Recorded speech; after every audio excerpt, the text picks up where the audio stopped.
Welcome to season 3, Bum, bum, bum. Episode episode 1. 1. And we've added 2 additional features to our season 3 because everyone knows every good season 3 brings in a huge pivot. Our We've first added a one, baby. we, I was going to say our own sound effects, but Oh, oh, oh. we've added. That's usually the end of every show when they add a baby. This end of season 2 is adding a baby Yeah. season 3.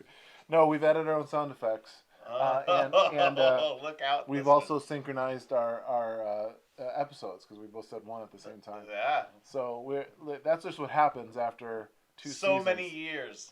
Years. It has been. Years. It has been. We can officially say it has been years. Years. We've done this Oh, for, that our listeners have been suffering through That years of the, we this are plotting in the field of podcasting, slowly but surely turning the soil That's it. for all of our listeners.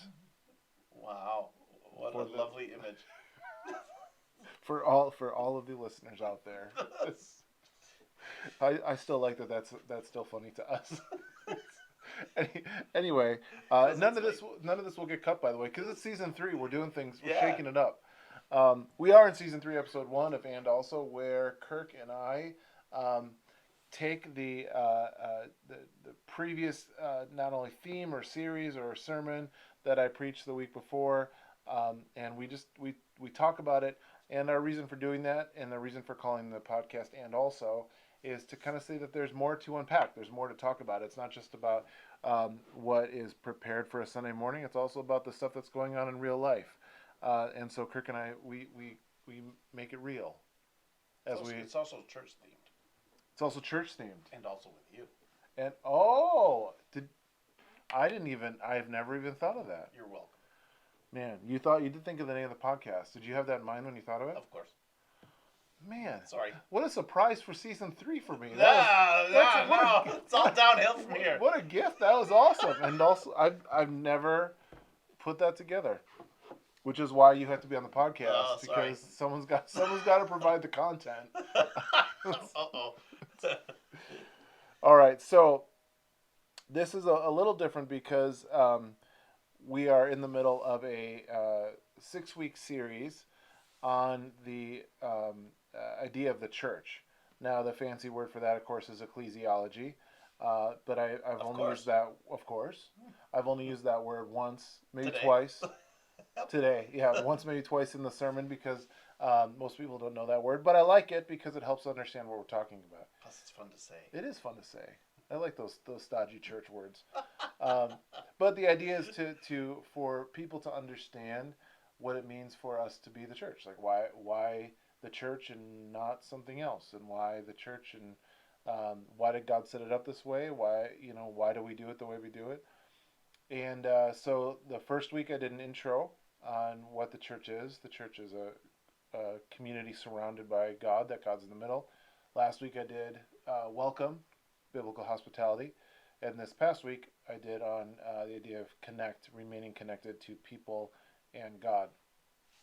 And then the following ones will be on lead, meaning how do we live lives of influence, and then serve, how do we show compassion in action, and then next, which is where do we go from here. So those are the 5, including the intro. What say you, Kirk, about the church? Yeah. And that was our podcast That's for. it. The church. I was trying to see see bigger I I could was talk trying to about. see how wide I could cast the net. Holy moly. Yeah, what say you, my friend, about so you grew up? I mean, maybe we could even just historically you grew up in the church. Your dad's a pastor. So if anyone goes back to season 1, episode 4, I believe. Is that what it was? I think it was there, somewhere around there, that you were out Steiglered, I think was the note that my father was on that episode. So Yes. I grew up in a church. My father is a minister. Still, unstoppable, right? Which there's no retiring from this. He rather is unstoppable. Right? There's no retiring. It's just you don't retire and become a Walmart greeter like from other jobs. You just continue pastoring in other capacities as time goes on. So he's in the other capacities mode, but yeah, he's he's still going. Yeah, the church. I mean, uh, the church local and the church worldwide, or even national, and then worldwide. I mean, there's so many It is. views. What would you say? Like, so I think so now we're speaking personally, anecdotally, right? I had part of my growing up years in a church, but it wasn't like you grew up in the church. I was turning on the lights and the heat. Right. Yeah. Uh, but I didn't really. My life didn't revolve around the church. Whereas, just as a comparison as a contrast, my kid's life revolves around the church because of what I do, and you revolve. So, like, I would say this: what did church mean to you growing up, and then what is it like? Terrible coffee. So nothing's changed. I mean, that's yeah. Still, um, Lots of tents in the summertime because it was very hot. it was intense. In a building. No, tents. They were actual canvas or plastic tents out in the grassy areas or parking lot of the church. It sounds intense. It was. I was trying to avoid you saying that several times. Listen, once you say tens, I lock on that. Yeah, I can't not say it. But anyway, it was a very small New Englandy church that sat by fire code about maybe 125 people, and regularly in the service about 200 people, and then there were multiple services. It was cozy and warm, and there were shifts for the parking lot. I mean, it was a lot. That's when it was at its max. So there's ebbs and flows always in a church. People come and go. But yeah, growing up in a church, the functions of a building called the church is different than the people of the church. The functions of a building that is a church it's like home ownership, except on a bigger scale. Because right, there's a roof leak. There's a drip in the sink. There's the heat's not working right in one room. Crazy things. Yeah. The kids are eating all the lead paint, and there's none left for everybody else. Yeah. All the crazy things that go on in the Share that lead paint. Yeah, right. Yeah. So there's all kinds of things. There's somebody who's a teacher who should not be, or there's so somebody sings off key in the back of the room. All kinds of things. These are good. This is like church deep cuts. Right? These are the deep cuts of the church. Every, It's like, oh yeah. Every church is the same. Wherever there are a group of people and hymns, somebody's singing off key. It just is gonna happen. Yeah. Timing's off. Something's off. It's never gonna Somebody feels compelled to use a tambourine that shouldn't. There's always, everywhere. So many things. But yeah. So all let's say so bad coffee, off key singing, tambourines, leaky toilets. And that's what attracts a large group of people together. So I can see the attraction of a church. Don't forget, you're also now in New England, so you'll also see churches that have bean suppers and spaghetti nights. Yes. One of the two most fancy and great meals, bean suppers. Why? No, stop it. So what? So then why? So okay. So I think I like that description of the church. The good and the bad. That's the grittier side. That's the deep cuts of the church. That's that's But I think hopefully we'll circle back around to that idea of. Hopefully we don't have to. Not literally. I could do without bean suppers, but and tambourines. But then why the church? Like why do people? I would say in the best idealized in the right way of using idealized, like why are people coming to church if that's what? Right. So that's the real question. Why do people come when that's the building, right? Or when that's the structure? Right. That is the interesting part. Do they come because it's a social club? Right. Nothing frightens me more than churches that I walk into that have name tags. That makes me nuts. Yes. Personally, I'm sure there's lots of folks who are excellent human beings who wear name tags in church. However, why? What are you doing?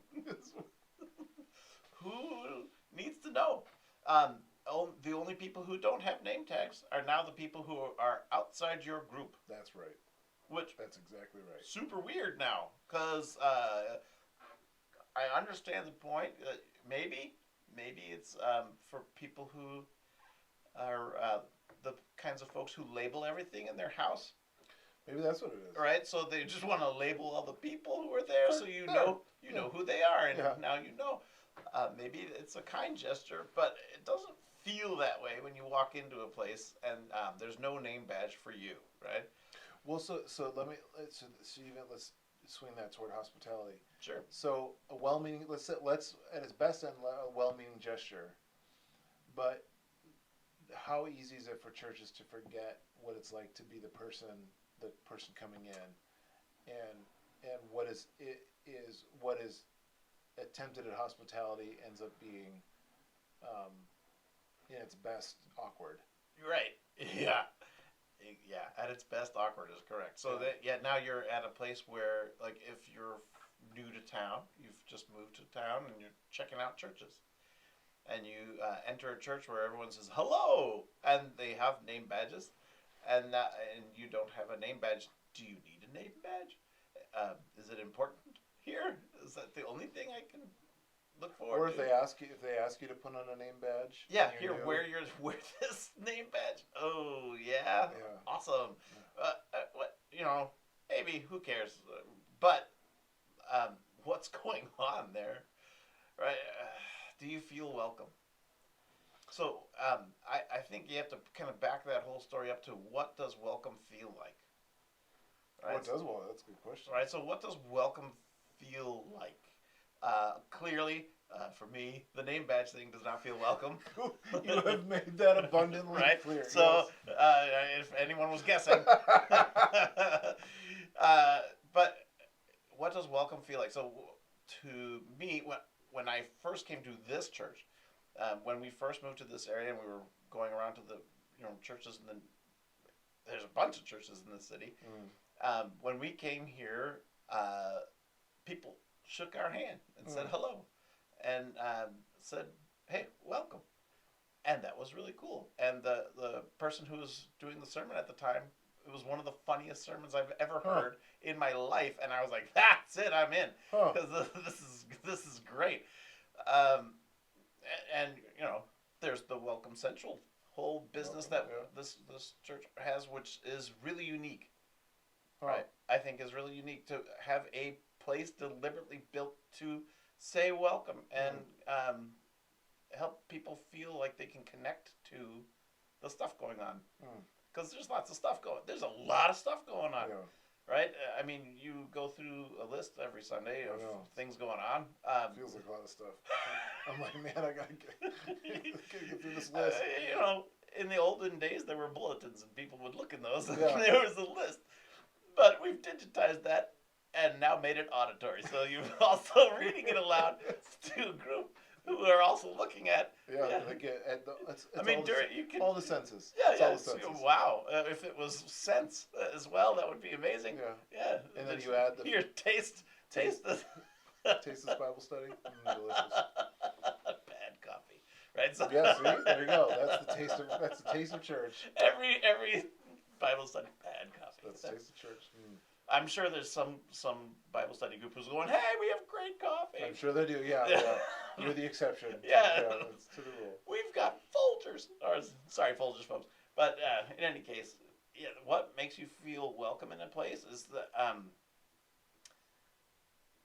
the people who are there are happy to be there. The people who are there are from diverse backgrounds and happy to be together. And the people who are there from diverse backgrounds and happy to be together are happy you're there. So interesting. I think that's a really interesting point. So do you think in order to experience hospitality, we'll say, do you think, I'm just going off what you said, but I want to kind of ask it in a way of like what's essential to hospitality.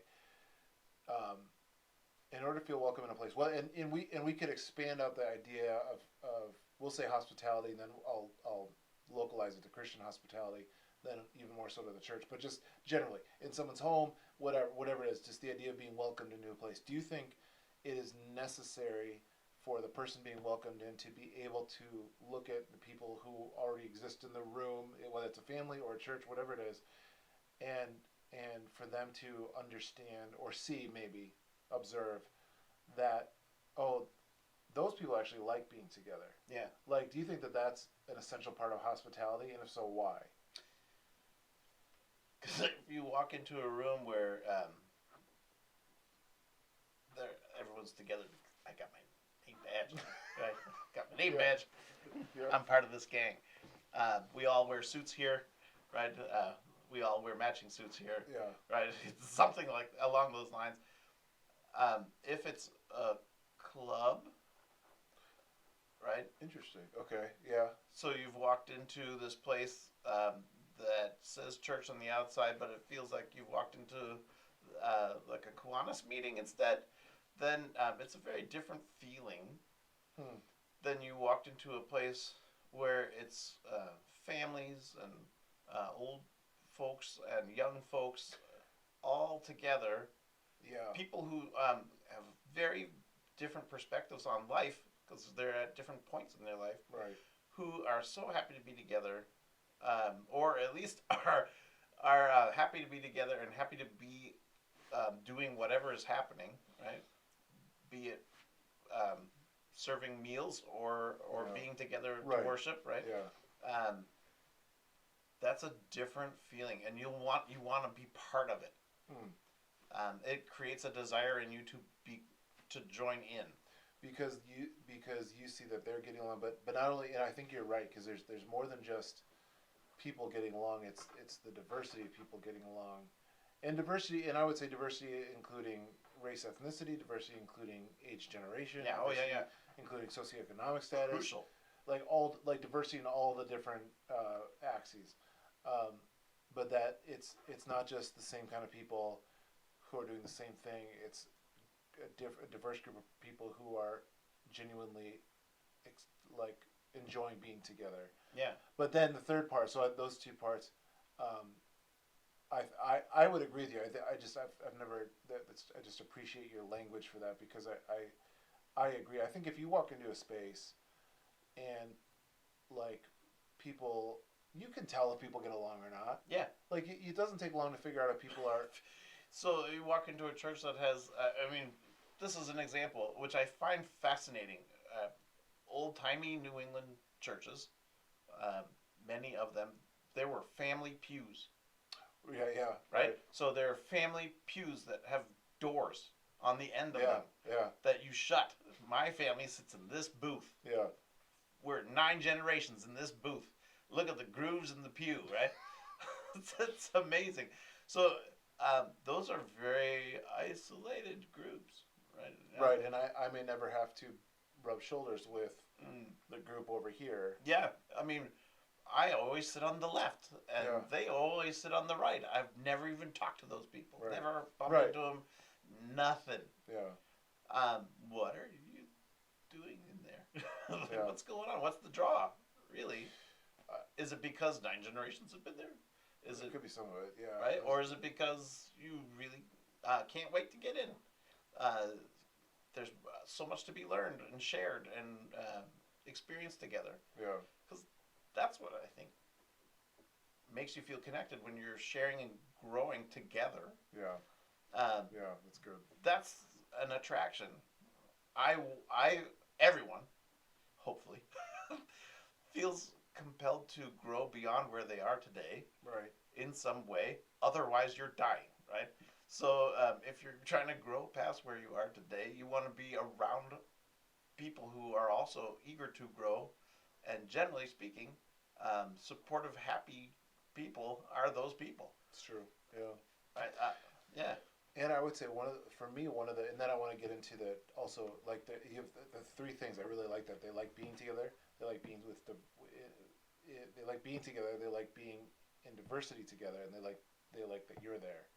Like that's a whole sermon in itself. That's great. So they like being together. They like the diversity. I think for me, one of the things, one of the big gifts of the church for me over I've been a Christian 20, how old am I? 23 years. I'm 43. I'm not. Yeah. But I was like, well, but I wait, trusted Christ at 23. So I'm not. I don't have like delusions of grandeur. That I'm 23. I'm 43. But I've been a Christian 23 years. And one of the big gifts of the church to me, even doing what I do, um, is that by virtue of it being the church, I spend time with people, just like, and not because I'm a pastor, but just because I'm part of a church. Right. I spend time with people that I wouldn't normally spend time with. Yeah. There's a generational conglomeration, like, and I think you could be part of a church and only hang out with people in your generation. We really try and work on being intergenerational here. Um, but that, to me, it's a real gift to know that I, as just a member of a church, a part of a church, get to spend time with people who are very very different than me. I think that's wonderful. That was something I really value from growing up in the church, is knowing knowing how funny my elders are, because that's a group of people who have been through it. Right. Right? Yeah. They've like my elders have been through it, and typically they've made it this far because they have a sense of humor about it, right? And so they have some hilarious insights sometimes, and that's I love hanging out with the my seniors, right? Yeah. Yeah. Meanwhile, the youth have amazing perspectives on things, Right. sometimes completely off the wall, and Yeah. where you were looking at something one way, they have seen it from another angle completely, and now you see this thing that you've looked at your whole life from another whole viewpoint. And you're like, of course, why How didn't I not see that? Yeah. Right? Or wow, that's really way off. And here, let me explain why. Right? So you get to steer some of the up and coming, and then there's folks who are your own age, right? Right. So there's folks who are in a similar kind of life experience, and you have ideas and experiences that you share in common, and you have that connection. Right. Yeah. But it's so that has been really valuable to me, being in a church my whole life, right? Yeah. So being able to connect with people who maybe from different skill levels or even educational levels, Yeah. and life experience levels, people who've been through stuff, Right. right? And are still faithful like that. Like. And Yeah. and value it more, Yes. Yeah. deeper, Yeah. than people who have been doing their devotionals every day for the last 62 years, right? Something like that. People who just came into it but are on fire because of it, whose lives were radically changed. I mean, there's just the range of experience, I think, Yeah. that makes it really valuable, and that's why I think that that kind of a group is crucial. Agreed. And how do you get one? That's also amazing, right? How do you get a group like that? You send out mailers? Yeah, we're looking for. Yeah, no, Yeah. it has to be organic. Right. It does. Well, and see that's one of the things, and I still want to make sure that we ask the question about the third part of it, because I think that's really good. But I think there's I would say churches have a genetic code, right? Like a DNA, like it's spiritual DNA, not a. And I do think though, like, and you can, there's genetics and epigenetics, right? So you can influence epigenetics. You can influence like the little not your DNA structure, but you can influence like the stuff surrounding your DNA structure. But your DNA structure is what it is, and I think a church has, because of what it's experienced, its history, because it would be different than a genetic or biological DNA, but because of what it is, a church is just kind of what it is, and that it's influenced within that, and so. Finding and mining that genetic structure. What is the DNA of a church, and then be able to say, okay, how do we influence it so that we allow those things to be like the main things instead of trying it to be something else.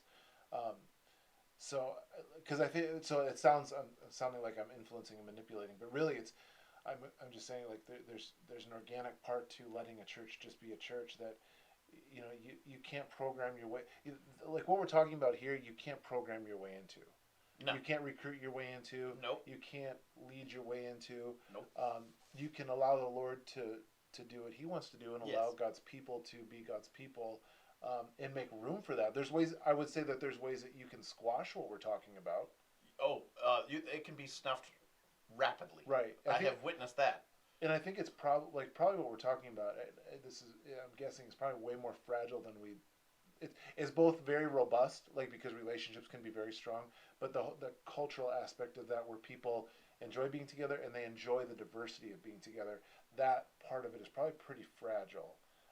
In making It can freeze and shatter. maybe that's a good way of putting it. I have witnessed that. Okay. Where things can get just huge, Huh. right? And then it just takes an idea to take hold in some small group, and things fall apart. Huh. So that can also happen, but things move on, things go on, Yeah. life goes on. Yeah, it is a sort of fragile thing. I guess almost atomic when you look at it. When you see what can you keep adding to, right, to create this thing that's growing. Yeah. Nothing you and I can do. Right, there's God does it or not, and or people feel that. and It has to be genuine. And I would say probably the thing that we do as humans is probably that we don't create it, but we would limit it. That would be like it's either we can let it be what it is, because I think the Lord's gonna do some of this stuff if we allow. I think there needs to be a framework. Well, right? you know what I mean. We're not just loosey goosey. Yeah. But I think right. You are correct. But the genuine, the authenticity, the relationships, the enjoyment, the wanting to be together, that stuff. I mean, you can't demand like, well, you go talk to. You go to. But as if you kind of help, what's the word? Use the bellows to breathe Fan life, the fan the flame kind of the culture.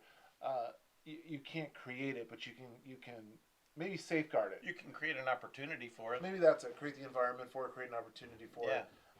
But you can also limit it and crush it, or freeze it and crush it. Yeah. So both those, because so it's like, which both of those mean that you don't have control over it, right? And maybe You that's, never do. right, and maybe that's the limiting factor. Is You when can you think you steer do it. right, but you can't control it. Yeah. And once you think you do, you've lost it. Which this is the spiritual life, right? Is Yeah. The idea of once you think you've controlled the spiritual life, you've ceased to even have the spirit. Yeah. Yeah. So, and I think the same thing goes with the joy and diversity. So, just how? So then the third part. I really like this. The joy together, joy and diversity together. But then the idea that they enjoy that you're there. So knowing that body has, right, that body Yeah. of believers together, enjoy each other very much, and learning from each other and growing together, and know that adding more means more, right? More, better growing, right? So That it's not a threat. it's not a threat to our group. Yeah. It's a joyous addition to our group. Huh. Yeah. And that's crucial. Yeah, because both could be true, right? So like you think one. Let's say people are excited to see you. Think about that interaction of a stranger coming into a group in a church, and you got one set of circumstances where they're excited to see you. You go into this community, this body. I'm not talking about a service, but just the body in general, the church body. But you're like, okay, they don't like each other, so Right. they're Oh, excited yeah. to see me, but they don't seem to like each other. The other set of circumstances, I guess there's three sets. The other set is where, okay, they really like each other, and they even maybe like the diversity of experience of each other, but they don't like me. Like Right. I'm a threat. Like that's a barring. So really, both have to be true for this to work. Where they're excited to see me, but they also like each other. Otherwise, it doesn't work. You're working on the Venn diagram in your head. Here. I'm thinking where through, that like, overlaps. I'm thinking through of like how does because I think those three sets and that, like I appreciate that because it's kind of like A, B, and C, A plus B plus C equal D. That they For everyone who is hoping to do algebra in this podcast, yeah, which is weird now's because your I hate, moment. which is weird because I really hate algebra. I don't know why I'm bringing like yeah. That's so great. I took the what like the path least connected with any kind of math, and then And here we are back yeah, again. I guess yeah, and then Your it math comes teacher is comes like, back. ha ha! See, I told you you'd use it. No, that's it. I'll never use algebra. Oh man! It's taken me like 30 years.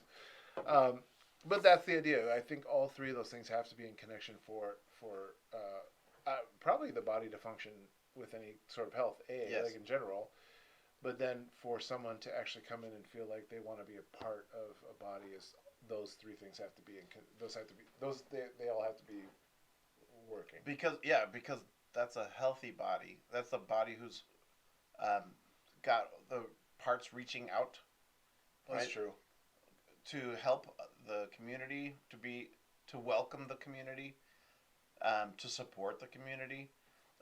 I think that's the purpose of any church in any place is to support and reach out to the community that they're in. So if that's not happening, Yes. if, I agree. Yeah. right, it's four cement walls and we're locked in here and you guys can't get us. Right. Well, what's happening there? What are you doing? I mean, there are times, right, around the world where that is a necessity for safety. For safety. Right? Yeah. If their church is being persecuted, for Right. example, the people that go to that church are being persecuted. Yeah. Maybe hiding inside is vital. Right. But that's But the exception to the rule. Rare exception, and God usually uses those moments to do something else miraculous. Yeah. As frightening as those moments seem. Right. So, I mean, just also see Acts, right? So, but right. Yes. Normally, Yes. the goal of a church is to be too small. Right, the building is too small. Yeah. That's the problem you're looking to end up at. Oh yeah, that's good. Well, and that's you're right because the idea is, even if even if all the stuff that we do only benefits what's happening inside the four walls of this church, we have missed out. Absolutely. And only when our walls become perforated, metaphorically, because we wouldn't want perforated real walls. Or you could be intense. You could be which is intense, yes. But that's it. You're right. Like the idea of, and this is Jeremiah 29. Where we like to pull that famous verse from, but they're the Israelites are in Babylon. They're I can't think of the word right now. Exile. They're in exile. Thank you. Yeah. They're in exile, and God comes to them and says, you're in exile, but seek the flourishing of the city. Go get, plant gardens, get married, work the walls, all these things, and as you flourish, your city will flourish. And I like that idea of like, okay, well, if we're in the church, I want to help people flourish, in their Where we in are. Christ. And as we do that Attleboro gets better. That Yes. Like if churches, whatever city they're in, the city should get better. Whatever city the church is in, the city region should get around better. us Yeah, for the better. right. It should. Yeah, and that one question I've always asked churches, including this one when I came, is if your church ceased to exist tomorrow, would your community know it? And if you tell me no, that tells me a lot about your church. Yeah. And this church said no, they would notice. Yeah. It was right when the homeless shelter started. Yeah. So the city would notice. I'm like, I want to be here then. This is because I want So I think you're totally right. Is that what we do has to affect what is happening in the city. Yeah, because that's what we're all here for. Right. Yeah. I may have read the Bible wrong, but I'm pretty sure that's what it was. That's the main goal. Yeah. Help. Everyone needs help. And that's why, like, even with the because we'll get into the serve, lead, next are all out. like Yeah. the Serve Lead Next happen in the church, but really the whole idea behind Serve Lead Next is that we're moving out. We're not just surrounding, because Welcome Connect are like nice, comfy. Come in. We're connected to each other. We like each other, but then Serve Lead Next kind of head out. But the idea of I mean, those things can also occur within the walls, but sure, yeah, right, and individual to individual. However, the broader goal is external. and if you're only doing Serve Lead Next within the four walls, you're missing some Yeah. a big part of it. Eventually, it has to cycle its way out. Right. But yeah, so Welcome Connect are really the in, Serve Lead Next are the out. So the idea is as we embrace other people, as we like the welcome part. Oh, that was it. The idea of welcome is that the idea of really showing hospitality, not just on Sunday mornings, but like when we're out in the city, being hospitable to people in our lives is really the default posture of. Well, I think it's the default posture of Jesus. It's also the default posture of the Christian to be like. That's an Abrahamic Right. rule. Yeah. Right. Well, right. That's just From the get go. Yeah. Which That's a great point. Otherwise, there wouldn't be Isaac. Right. That's a great point. At least the name Isaac. Yeah. Yeah. Well, that be even just the idea of was it Genesis 12 when Abraham invites the angels. Yeah, the angels. That's a great point. And so just the idea of how do we exist to be hospitable in the world, in a world that is just needing hospitality, because it's It more looks and to more. us expecting us to do what is written in the book that we thump. Yeah, yeah, Right? yeah. Which is sad when we fail, because the people who don't come to the four walls with the cross on the top Yeah. know what is expected of us, and we fail at it Yes. a lot. Yeah. Yeah, everyone's waiting for us to do it right. I think so. Yeah.